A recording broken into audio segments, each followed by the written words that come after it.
اللہ کے پاک نام سے اپنے آج کے سبق کا آغاز کرتے ہیں۔ سورہ البقرہ آیت نمبر 87۔ ارشاد باری تعالیٰ ہے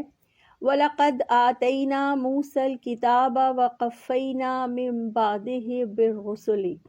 وَآتَيْنَا عِيسَى ابْنَ مَرْيَمَ الْبَيِّنَاتِ وَأَيَّدْنَاهُ بِرُوحِ الْقُدُسِ أَفَكُلَّمَا جَاءَكُمْ رَسُولٌ بِمَا لَا تَهْوَىٰ أَنفُسُكُمُ اسْتَكْبَرْتُمْ فَفَرِيقًا كَذَّبْتُمْ وَفَرِيقًا تَقْتُلُونَ۔ لفظی ترجمہ ہے وَلَقَدْ اور البتہ تحقیق آتَيْنَا مُوسَى الْكِتَابَ ہم نے دی موسیٰ علیہ السلام کو کتاب،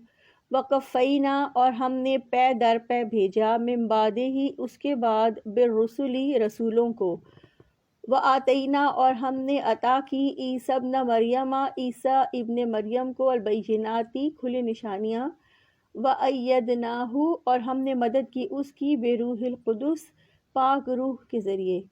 أَفَكُلَّمَا پس کیا جب بھی جاءکم تمہارے پاس آیا، رسول بما ساتھ اس کے جو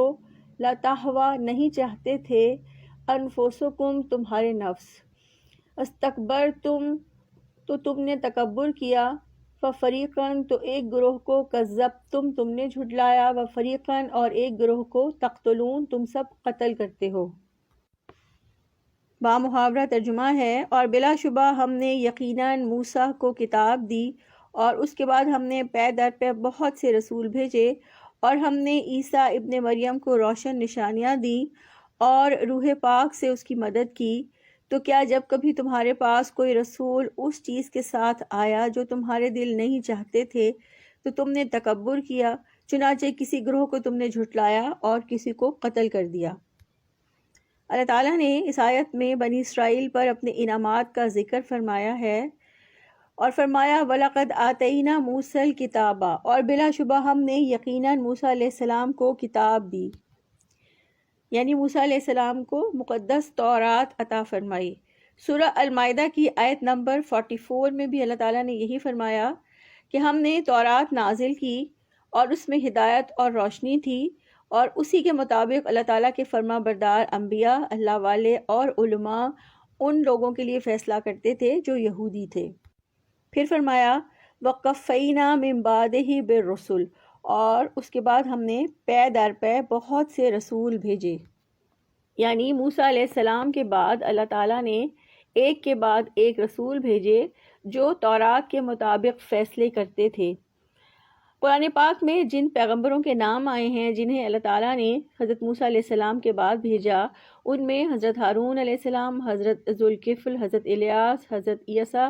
حضرت داؤد، حضرت سلیمان، حضرت زکریا، حضرت یونس، حضرت عزیر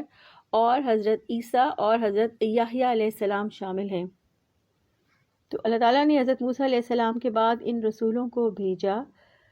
حتیٰ کہ بنی اسرائیل کے آخری نبی حضرت عیسیٰ علیہ السلام کو مبعوث کیا اور انہیں واضح نشانیاں عطا فرمائیں، جس کے لیے اللہ تعالیٰ نے فرمایا وَآتَيْنَا عِيسَى ابْنَ مَرْيَمَ الْبَيِّنَاتِ اور ہم نے عیسیٰ ابن مریم کو روشن نشانیاں دیں۔ اللہ تعالیٰ نے حضرت عیسیٰ علیہ السلام کو جو معجزات یعنی روشن نشانیاں عطا فرمائیں وہ یہ تھیں کہ حضرت عیسیٰ علیہ السلام اللہ کے حکم سے مردوں کو زندہ کر دیتے تھے اور پیدائشی اندھے اور کوڑی کو ٹھیک کر دیتے تھے، مٹی کا پتلا بنا کر اس میں پھونک مارتے تو وہ اللہ کے حکم سے زندہ ہو جاتا۔ پھر حضرت عیسیٰ علیہ السلام کسی کو دیکھ کر یہ بھی بتا دیتے تھے کہ کیا کھا کے آئے ہو اور کتنا گھر میں ذخیرہ کر کے آئے ہو۔ سورہ آل عمران کی آیت نمبر 49 میں اللہ تعالیٰ نے حضرت عیسیٰ علیہ السلام کے یہ معجزات گنوائے ہیں۔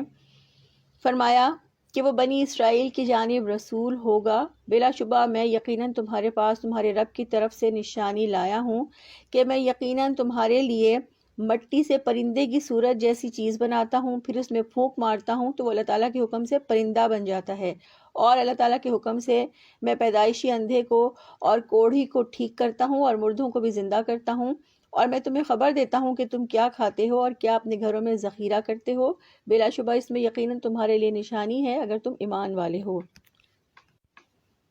پھر فرمایا وَأَيَّدْنَاهُ بِرُوحِ الْقُدُسِ اور پاک روح سے اس کی مدد کی،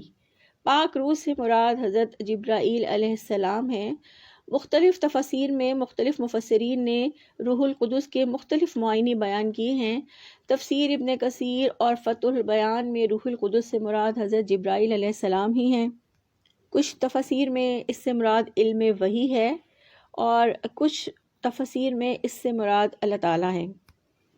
تو حضرت عیسیٰ علیہ السلام کی روح پاک سے مدد کیسے کی گئی؟ نمبر 1، ان کو انجیل عطا فرمائی، اور دوسرا ان کو زندہ آسمانوں پر اٹھا لیا گیا۔ پھر فرمایا افکلما جاءکم رسول بما لا تہوی انفسکم استکبرتم،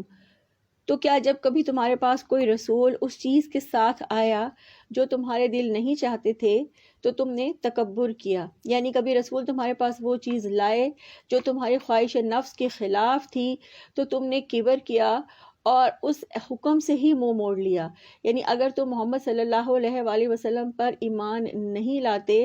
تو اس کی وجہ تمہارا حسد اور تمہارا کبر ہی ہے۔ اس آیت سے ہمیں رسولوں کے ساتھ بنی اسرائیل کے رویوں کا پتہ چلتا ہے کہ جب بھی کوئی رسول ان کی خواہش نفس کے خلاف کوئی چیز لے کر آتا تو اس کے مقابلے میں وہ سرکشی کرتے۔ انہوں نے رسولوں کو جھٹلایا اور کچھ رسولوں کو انہوں نے قتل کر ڈالا، اور بنی اسرائیل کے اس رویے کی وجہ یہ تھی کہ رسولوں کی تعلیمات ان کی نفسانی خواہشات سے ٹکراتی تھیں۔ رسولوں کی لائی ہوئی تعلیمات ان کی خواہشات نفس کے خلاف ہوتی تو وہ جھٹلا دیتے یا رسولوں کو قتل کر دیتے۔ یہود کا رسولوں کے ساتھ رویہ تو ہم نے دیکھا، اسی طرح ان کی کتاب تورات کے ساتھ ان کا رویہ کیسا تھا کہ یہود تورات کی اپنے پاس موجودگی کو اپنے لیے عظمت اور کامیابی کی علامت تو سمجھتے تھے، مگر اس سے رہنمائی لینا انہوں نے چھوڑ دیا تھا۔ یعنی جو آیات ان کے فائدے کی ہوتی انہیں لے لیتے اور جو ان کی نفس کے خلاف ہوتی اسے وہ مٹا دیتے، اس میں تحریف کر دیتے۔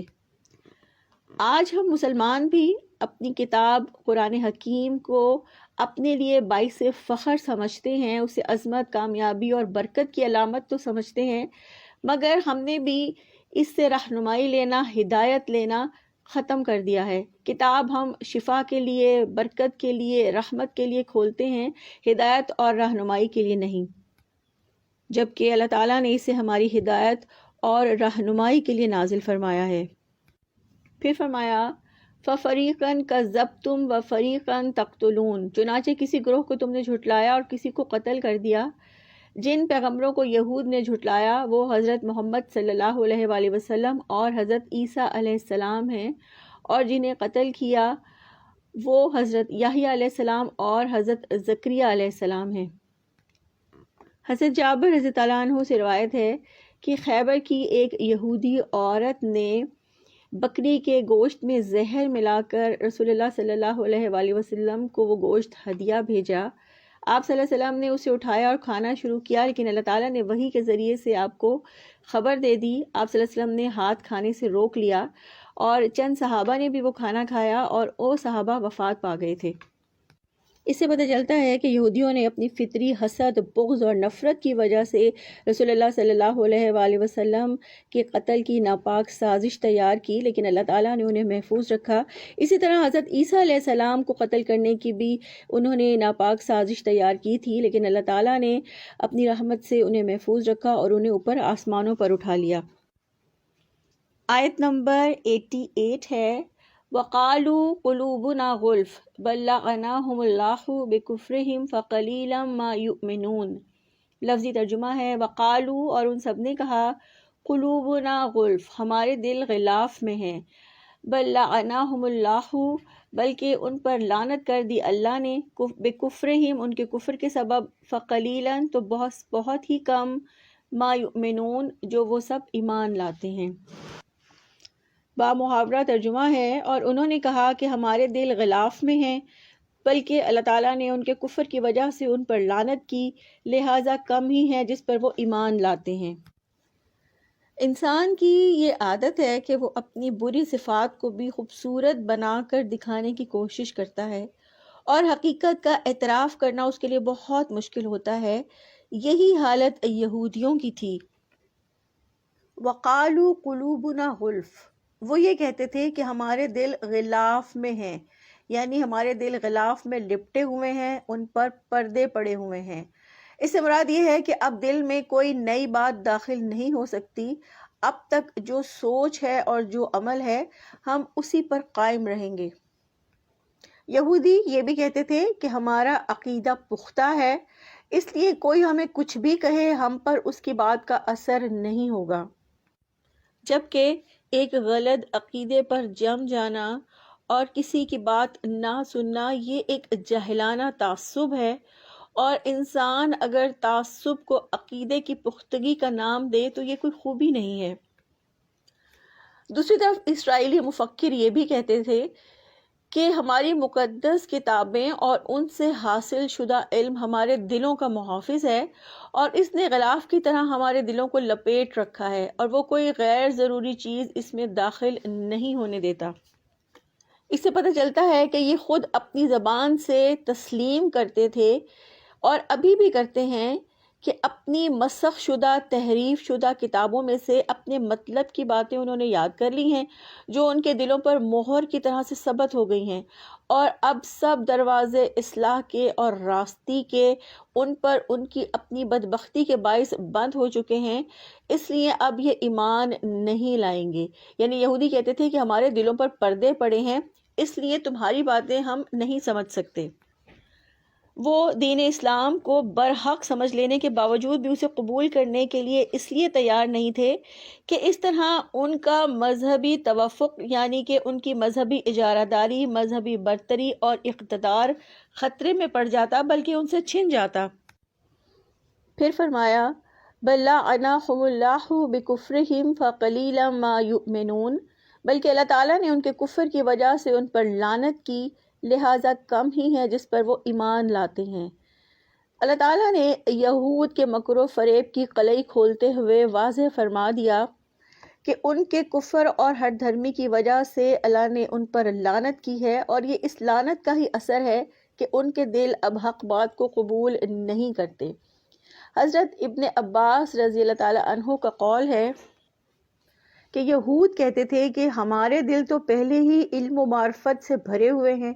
اس لیے اب ان میں علم محمد صلی اللہ علیہ وآلہ وسلم کے لیے کوئی گنجائش نہیں ہے۔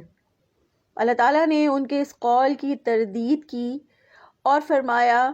کہ اللہ تعالیٰ نے ان کے کفر اور ہٹ دھرمی اور سرکشی کی وجہ سے ان کے دلوں پر مہر لگا دی ہے، اس لیے اب ان کا حال یہ ہے کہ وہ تورات کے بھی بہت تھوڑے احکامات پر ایمان رکھتے ہیں۔ تو یہود اپنے کفر کی وجہ سے اللہ تعالیٰ کی رحمت سے دور ہوئے، ملعون ہوئے، دھتکارے ہوئے ہیں، اس لیے اب وہ کم ہی ایمان لائیں گے۔ اللہ تعالیٰ سے دعا ہے اللہ تعالیٰ اپنے تمام احکامات پر ہمیں دل سے ایمان لانے، ان پر عمل کرنے اور انہیں آگے پہنچانے کی توفیق عطا فرمائیں۔ سبحانک اللہم و بحمدک، نشہد ان لا الہ الا انت، نستغفرک و نتوب الیک۔ السلام علیکم ورحمۃ اللہ وبرکاتہ۔